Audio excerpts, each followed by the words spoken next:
Welcome to another episode of the Wood Couture podcast, the incredible design series, recording live here at the JW Marriott in Mumbai. And today we have the pleasure to have a legend that for 51 years have been shaping the design industry in India, the one and only Nitin Killawala. And G7 Architects, to be precise. That's right, and Group 7, yes. a former president of the India Institute of Interior Design. So, not only a legend, but also, when you are on top of the institution that leads the standards of this industry. And, but let's go back a bit, because the young audience, they want to know about it, why did you choose architecture as a profession? Well, first of all, thank you very much for having me over here. It's a pleasure to have this conversation.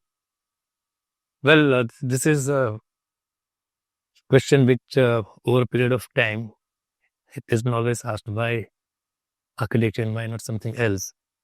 Well, when I was a kid, there was a lot of development, and I stay very close by to this particular space and hectic construction activities. So one day you see excavation, the other day you see foundation, and after a few months you're actually in the building, So, and I must be in second or third standard.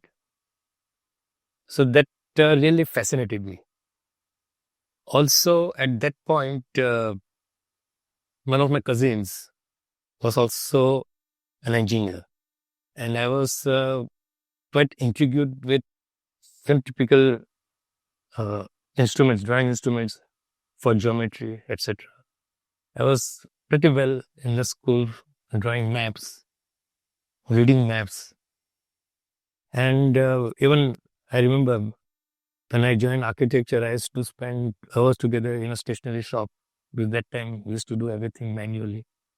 So all this, all in all, perhaps gave some impetus to join architecture. Right. I know you are an advocate of, modern architecture, but done sensibly. Expand on that. Well, I feel that after having done your basic learnings or education in architecture, it is also how you apply common sense. Because many times the issues which we encounter on a daily basis also boils down to this, issue of common sense. So how you best utilize, that your sensibility, and that is what we have been doing. So whatever you draw, whatever you see, that is your heart, that is your mind, and then that's kind of sensibility you try to sort of translate into your work, into your drawings, into your projects, whatever. Yes, interesting. And when you started the architect profession, I would imagine that you guys want to design everything. But for some reasons, I see you design the best research center in the country. How did you end up designing so many of them? Well, so, there's always first time. Whether you design first time a school, you design a house, or design a very specific use for specific end users. So research center, especially pharma-based R&D centers, in late 90s and early part of this century, we had a lot of such projects coming all over India. So at that point, we had designed for a company called Advocacy in Delhi. And that was my first R&D center. So coming back to your earlier question of design sensibly, so you absorb things as input from your clients, from the end users, and how you put it down sensibly. And it was a pretty interesting project. And so that's the starting point. and then one project leading to another like that. So from the first one, then it led to many more. Yeah, and then you always back of the mind, you also gain some experience. And the best part in dealing with this kind of clientele is you deal with very enlightened people. They're all doctors and scientists. So nothing very flamboyant. And they're very specific what they want. And again, there is another,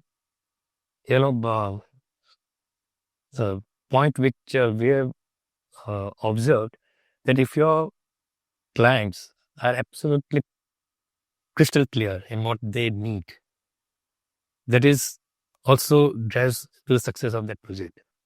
There's no confusion, in short. Yeah. But is it because a lot of this clarity is driven by their profession, so the life sciences, or because it's a very regulated industry?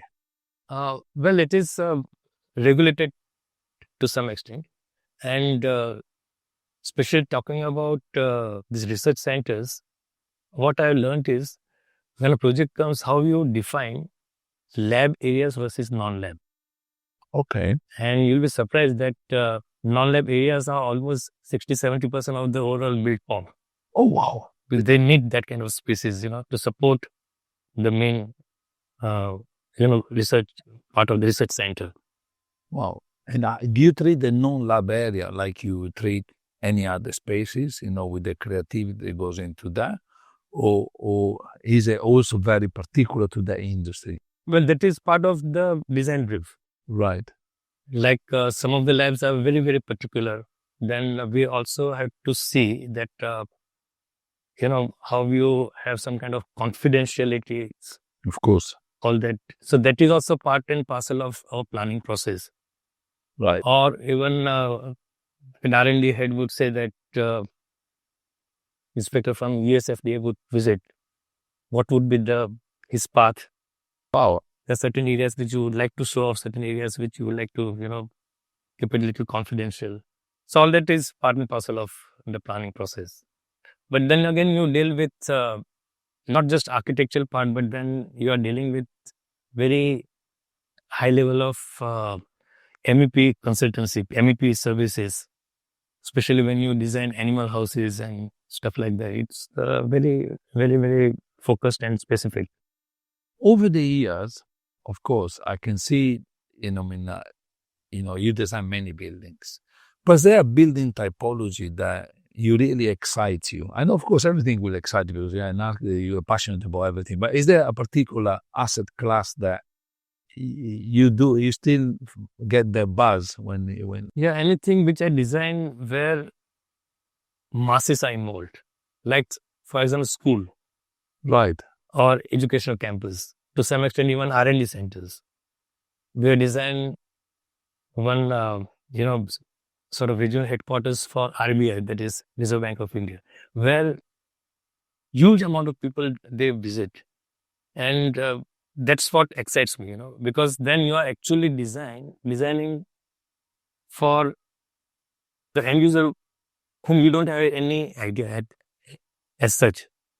What sort of, how they would use, what are the aspirations, how whether they like larger spaces, smaller spaces, whatever. There's so many aspects which goes into this planning. So instead of designing for a very, very,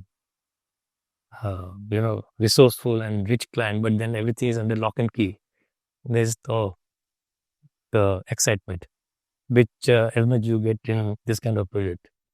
It's interesting because you talk about this quite a lot in all the interviews or the article that you contributed to, is that, for the masses.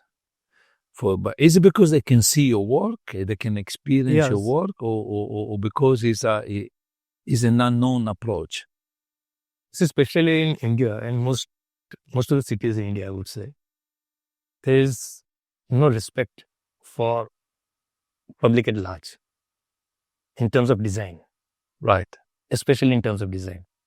So you may be having very good airports, but look at our bus stops and railway stations. It's slightly neglected. So when I was president of IID, as you mentioned, this is now almost 17, 18 years ago, we got an opportunity to design one pedestrian underpass. Oh, wow. And In Mumbai? in Mumbai. Right. So basically, it was all designed by these government engineers, and it was a good project in that sense. But then we thought that this is a good opportunity to show what is a good design to the public. It's a normal underpass, pedestrian pathway, but slightly large, almost 700 meters. Now, to a layman, they don't understand what sort of technology, how tunneling is done and all that, but they touch and feel. They use staircases, they touch railings, they see the lighting, they see the signages, they see colors, and even maintenance part. So all that, if you put it properly, with proper tick mark, then I think it works very well. And I would say this is also important when we design schools, especially for, primary schools or preschools, where even child at that age also appreciates what is good and bad. So today we do remember our school days, not as much as our, what happened 5 years ago. Because these are the details, these are certain, corners which you carve out in any space. It becomes like as personal. So that kind of, I think, if you have sensitivity, it goes a longer way. True. So urban planning for you is close to your heart. Yeah, I think that should be with, I suppose, with any architects who understand that. So, and you also an advocate for green architecture. Yes. Well, that how you define green. Personally, I feel that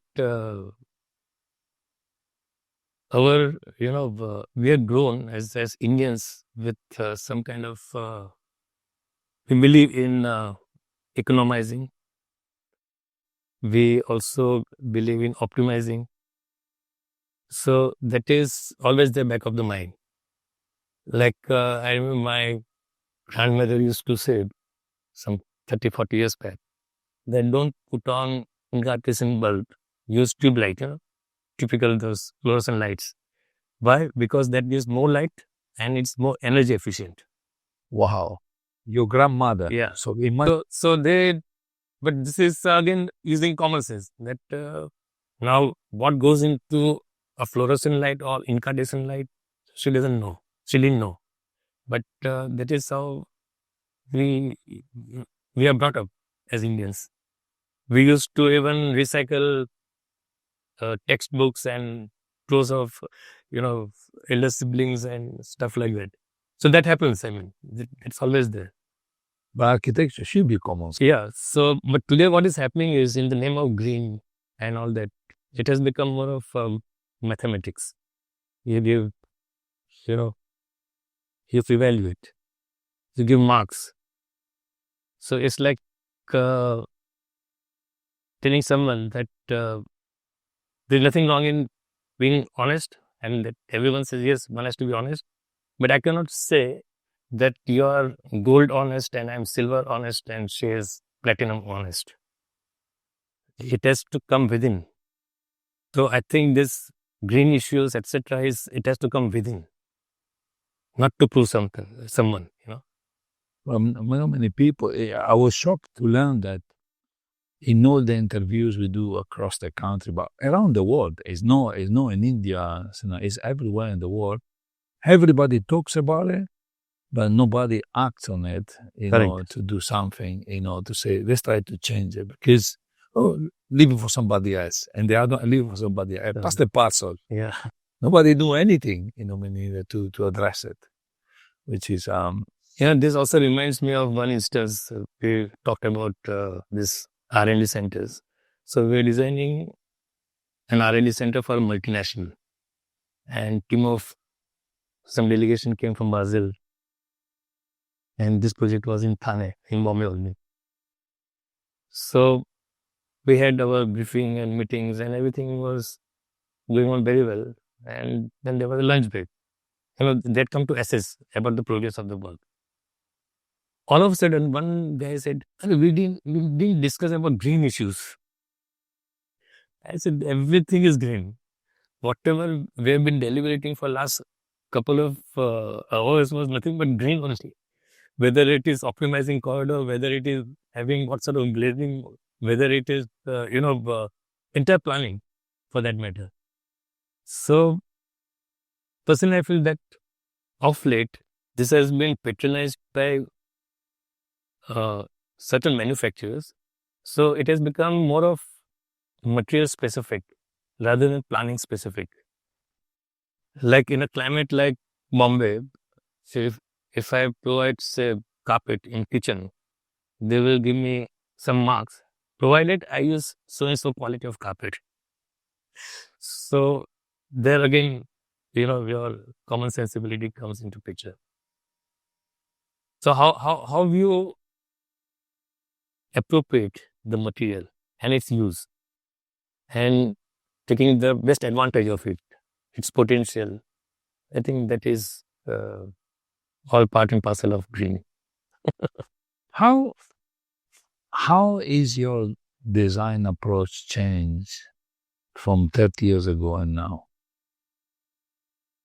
Well, I would say it has become slightly stronger.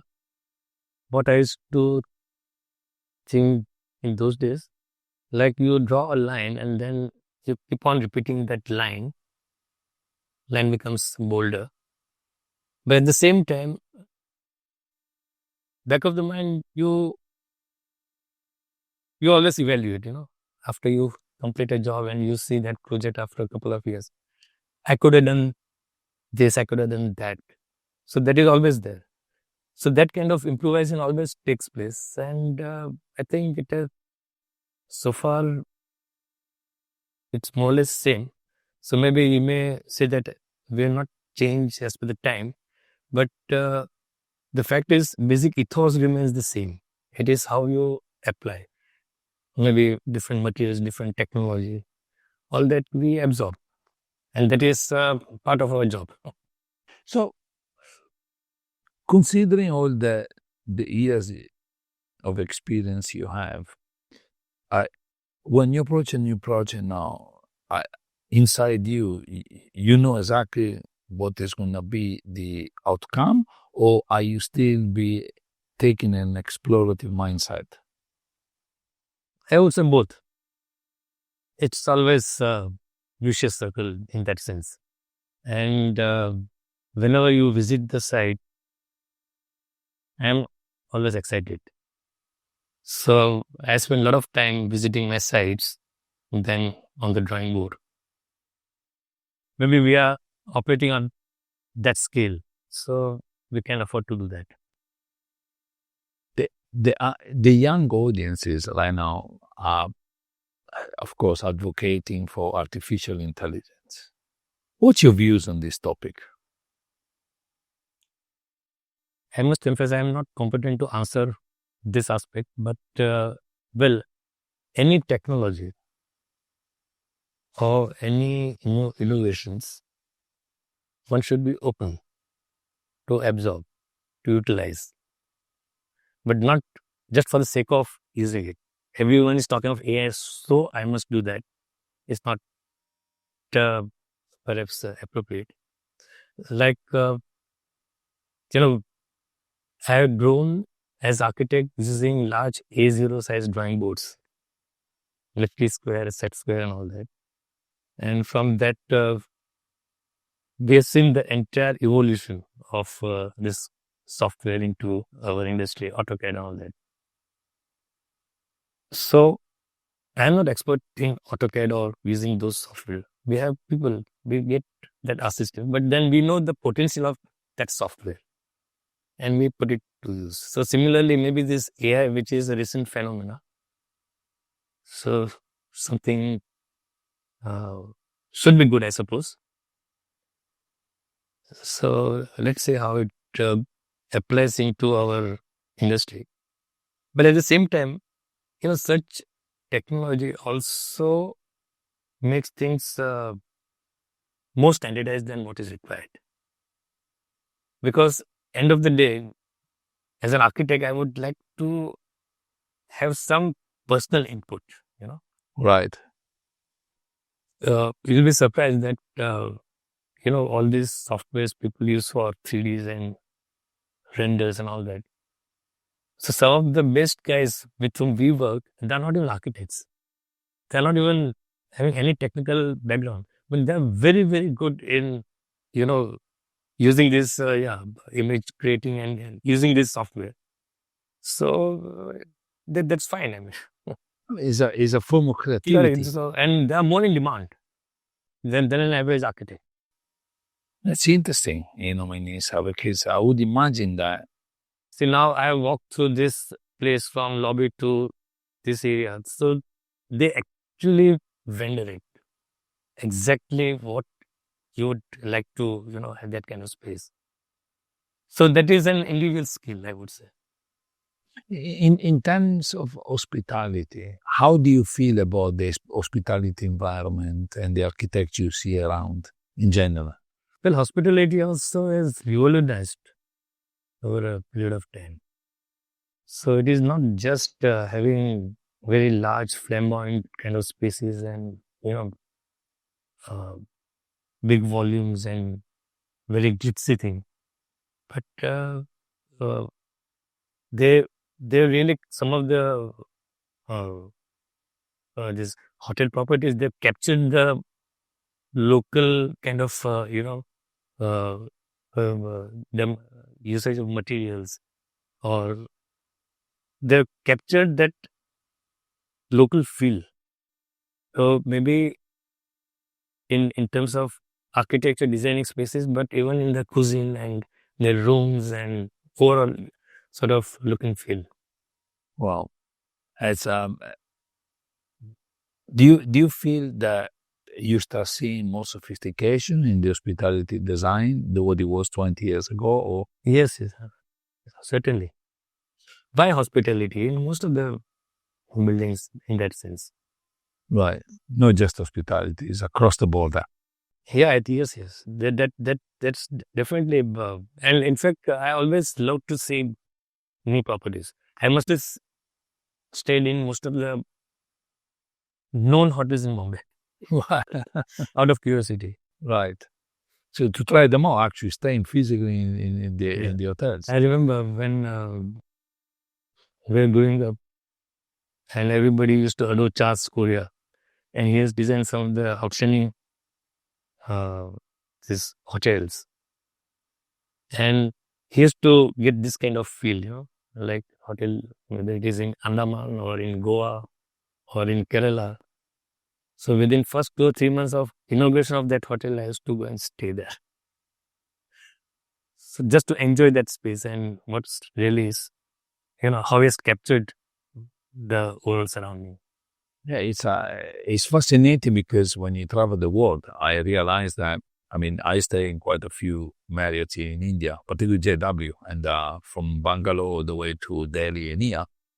And when you compare this asset with the US, where these brands are born, in India, they're much better than they are in the US. 100 times better. It's crazy how Indian hospitality is so, well-defined and progress much faster than many other countries, despite having a very young hotel industry. Correct, yeah. In that way, even this place is amazing how they did This it. Aman hotels and all that, they are really excellent properties. Even the homegrown brand, the Oberoi of Yeah, this Oberoi day, is the Lila, the Taj, they're just fantastic And places. they're always on their toes to improvise.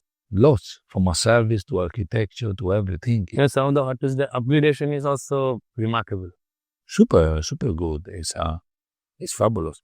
So you do a lot with educations, you try to teach the young audiences. And I know I saw a video about one institute. I would love to, but I'm not doing that much about teaching because of maybe my schedule. And what is your favorite subject to teach? to the young audience? Well, as an architect, we always said that the basic design that is there. But more than anything else now, I think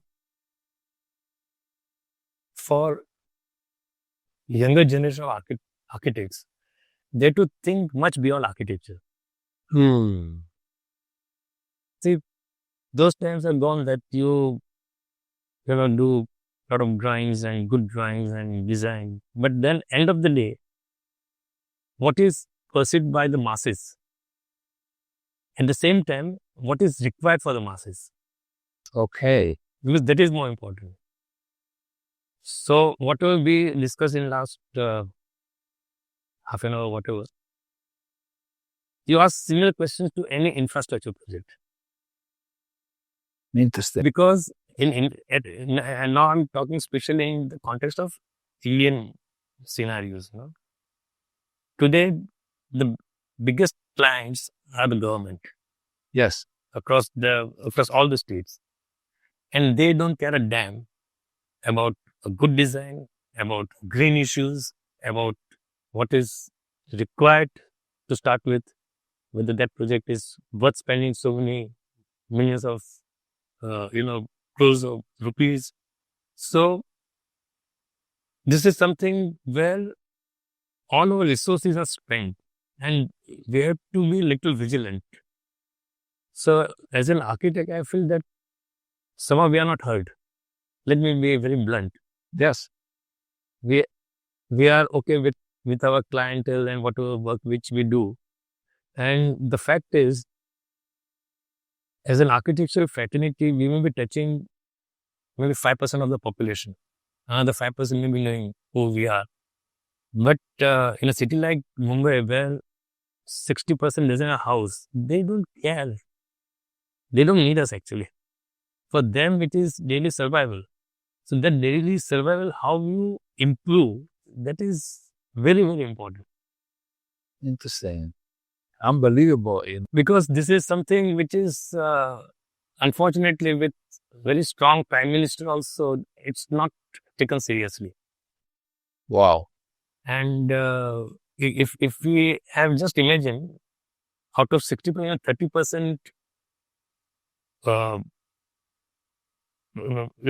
work for this population, just 30% of the population will get so much of work.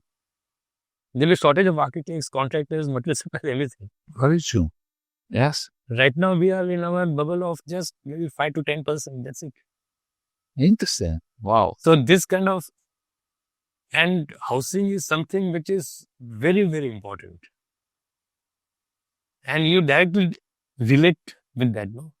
Architecture, building, houses. And then somehow we are not getting that kind of right opportunity.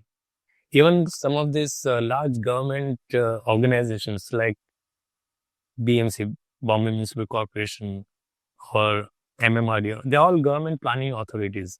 Right. I don't think they employ good number of architects and planners, landscape designers, graphic designers. So now a new phenomenon has come that any large infrastructure project, it is always design and build. So the competition is with the contractors. And then contractor would appoint XYZ architect, Yes. Earlier, it used to be the other way around. There used to be competition for architects and then you invite tenders for contractors, etc. So we are actually, in that sense, our profession is slightly getting diluted. Very interesting, your analogy, because it sounds like they're looking for the convenience, because design and build is a convenience here. Even the appointment letter which we get as an architect from the client, they say PO, it's like work order. It's a commodity. It's a commodity. So they're buying services. Interesting. But they will not give this kind of PO to a lawyer or to a doctor. Very true. Yeah, you have a point. So actually liquidation starts like this. In fact, in my earlier years, I used to work with Mr. Pilu Modi. He was an excellent architect and a member of parliament. He was a politician. Why? And he was the one who brought this Council of Architecture. It's a regulated body in 1972. Wow. So that time I realized that he has not designed so many buildings, very famous buildings or flamboyant kind of practice. But this regulation which he brought has created tremendous, some kind of orderliness amongst our profession. So you see, as the public sector don't recognize the importance of the architecture profession in the industry. In infrastructure, especially. Okay. See, what is happening is because so many things are standardized, but like, for example, metro. Metros are standardized all over the world. We are rolling stock, and there are certain tracks and electrification, etc., tunnel technology or overhead station. But planning is very important. And planning varies hugely from Bombay to Delhi, Delhi to Bangalore, Bangalore to... It's all very, very specific to that location. Yes. So they are not involved. It's all then political will. Right. So sometimes some projects, they take off very well, but most of the time they don't. But in Mumbai, there's a lot of infrastructure work, I see. So as a visitor, you find that there's a lot of infrastructure work, but how much it is worth it and whether it is going to last that long. Some 10, 12 years back, there was a craze of one chief minister to have skywalks. Now skywalks, so in the name of pedestrians, right? Right. So nobody would say, yeah, is something good happening for pedestrians. But they were done so miserably and cruelly, actually. And there are a lot of opposition. They cut the trees left, right, and center. A lot of opposition. They just did it. But now, after 10 years, 50% of skywalks are demolished because they are not properly constructed. It is not planned properly. It comes in the metro. It comes in the flyover. So many issues, and it totally changed the skyline of a good street. Yeah. It's with there's always a debate. So we go higher, so we go underground. Yeah. It's always that. But very, very interesting how. But still, I have hope that something would emerge, and but there are certain things which are beyond repairs. Of course, it's one of your earlier colleagues that came here, and I've asked him, the day that he was talking. Actually, he said there is European design, there is Italian design. He said it is time to define what Indian design is. Do you think is Indian design It is been, there. It has is been there. defined? It is there already. It has very strong connection with tropical design. Then the Indianness also comes from certain materials which you use, and most importantly, how you plan the spaces. Like traditional, we are all taught to have courtyard. Now, courtyard can be small, big, whatever, but that is part and parcel of that Indianness, I would say. Right. So there is no home with a fan, without a fan. No, that is a matter of convenience, I would say, all that. But then, say, fan is a necessity, right? So I cannot go too much into detail to define that this is an Indian fan, It is kind of machine. So that's fine. That's kind of necessity. Interesting. Because he was very sure that he said that Indian design has not been defined yet. I really don't agree. Of course. In that sense. Maybe we many times subconsciously imitate many things.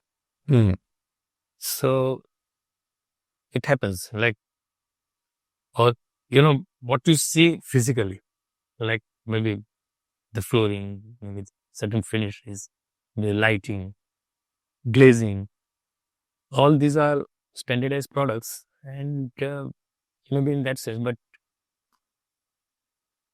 instead of, going into detail of this glazing, the placement of glazing is very important. Yeah. So then it comes into mind, from here you get the sunlight on the wind and certain view frames. So, But you see, it's interesting because, and I have to agree with you that I think Indian design is there, because even in the context, I see a lot of people talking about Vastu. And there's not many civilizations that go there. One is yours, India. One is the Chinese people with the Feng Shui and so forth. And it's an important element of your culture, Vastu. okay, so horoscope. Yes. So to me, I think it is a horoscope. This is more of a faith, and Vastu defies my learnings of architecture in that sense, Okay. and my sensibilities also. So Vastu is something which is, if it has to be used in a particular project, I take it as design brief. Like I have a plot and there's a road, and then there is a building which is not so interesting, but that's the reality. It is there. How you deal with it. So similarly, there are certain very, very basic fundamentals of Vastu. If it has to be followed, we'll follow. In fact, it becomes sometimes easier to deal with the clients. So certain aspects of the design you don't have to discuss. We just say it is given by you because of Vastu. Whether the entrance is good from this direction or that direction is defined. Right. Let's not discuss options for that. Of course. So I take it as a design brief. So it sounds like more scientific than a metal belief of Those horoscope. who believe, they believe it's a science. Yeah, it's Indian science. But then who patronizes Vastu? It is only so-called elitist people. We designed certain apartments and houses some 30, 40 years back without knowing view of Vastu. They're very happy. But over a period of time, people need to change and make some. Then all of a sudden, Vastu comes into picture. I said, you've been staying so happily for 30, 40, 50 years. You've grown, your business has grown. All of a sudden, so that kind of fear psychosis is also built into it. So it's very psychological. Yeah, it is. It is like that. Very interesting. Yes, as an approach. So now Vastu in a building like this, in a public building, what does it matter really? Positive energy. So, okay, in that sense, when you go by, broader picture of Vastu, our country itself is not Vastu compliant. We have got mountains in the north and, water in the south and narrow strip in the southeastern. So what do you do? And as I mentioned, when 60-70% of the population doesn't have a house to start with, where is the question of Vastu? We had to solve that Vastu first. But percentages are there for interpretation, because you took 60% of 1.5 billion. So, but then on the other hand, you go another 40%. There's many hundreds of million people that have a house. It's No, I'm just giving you the priority. Now, why I'm saying this, properties are expensive all over.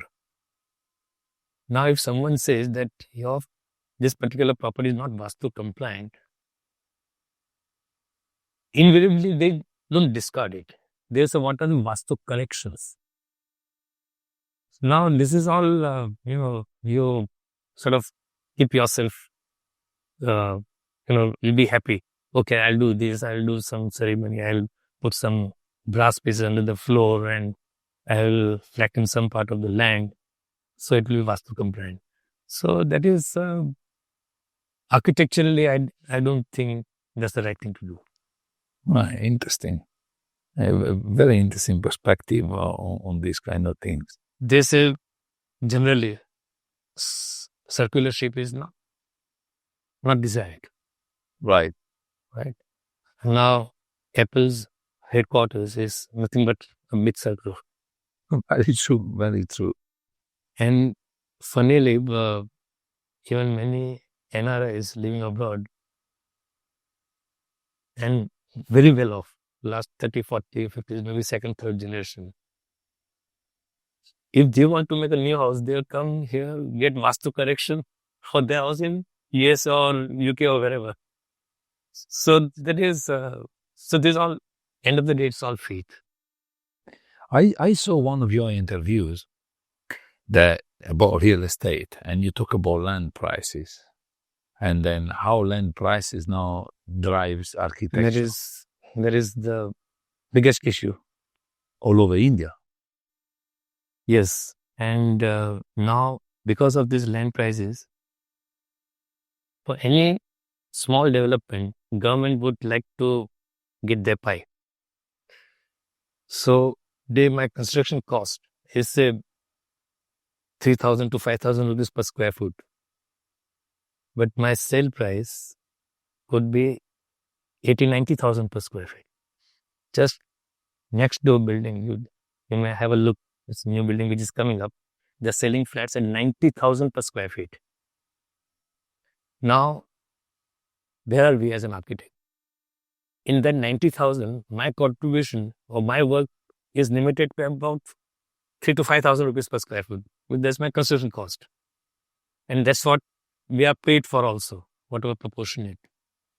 But bulk of the money goes into these land prices, certain concessions, insane concessions given by the authorities. And it's a very complex web. And that is something which is really scary. So today, even if you are having a ownership of a land, it's very expensive to, redevelop. And most cities across India, and I could imagine the new Bureau of Architects would have this typology, redevelopment project. So either you demolish it fully or you extend it or you repurpose it. Because many times demolition also doesn't become, sensible, though you repurpose it. That's possible. True. Yeah.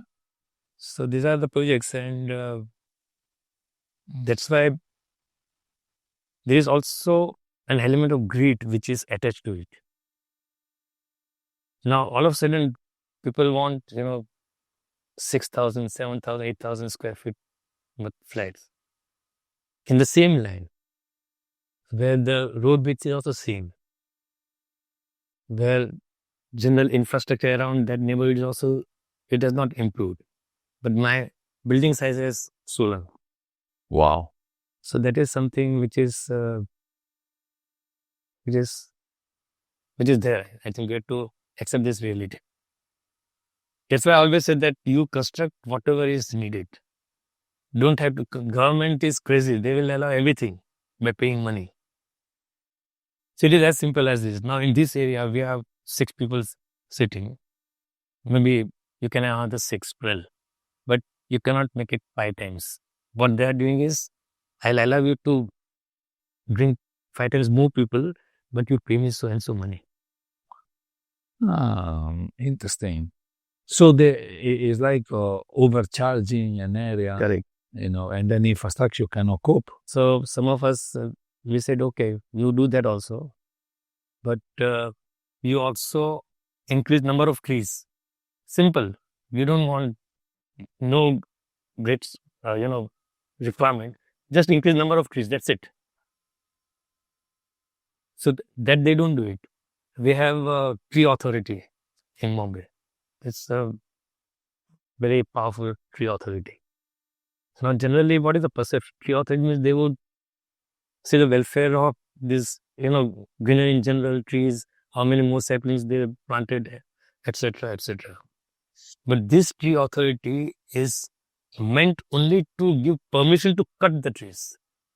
Holy Jesus, the worst And part of it. if I have to cut 10 trees, then there's a premium for that also. I have to pay for that, which people willingly pay. But that is the job of the tree authority. It is just the other way around. Instead of increasing green cover, they give permission to cut to reduce the green cover. Scary. It's, That's what we are seeing. better not having this green So authority. when you talk of infrastructure, we see this only. We don't see greenery. Interesting. That's very, very interesting. Yeah, it become a concrete jungle, and you have going. They're not spared even the sea now. You're seeing coastal road. Yeah, very much. It's, So other thing about infrastructure is most of the infrastructure at least in Mumbai is car centric, where maybe 10-12% people own the car or they use the car. So that's fine, but they're not doing anything for rest of the 80% of the population. Their needs for the transport. Public transport. And that's how I feel that at the helm of the affairs of all this planning authority, if that technocrats, it makes a lot of difference. Here, government changes every 5 years. So their agenda is to do so much to capture within that 5 years. Interesting. They don't really think in terms of improvisation. They think in terms of creating projects.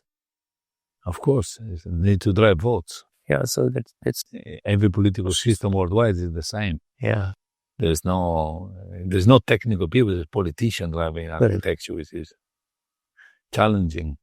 And here also, I would say, influences of the city plays very important role, which many times they also keep their mouth shut. Yeah, of course. So it's not just we as architects, but even some of the influencers are also not allowed to give their voices. And that's a different kind of business and architecture, big time. So the day that you want to concentrate on doing other things, because, how sure family will take over the business and that, how would you like to be remembered?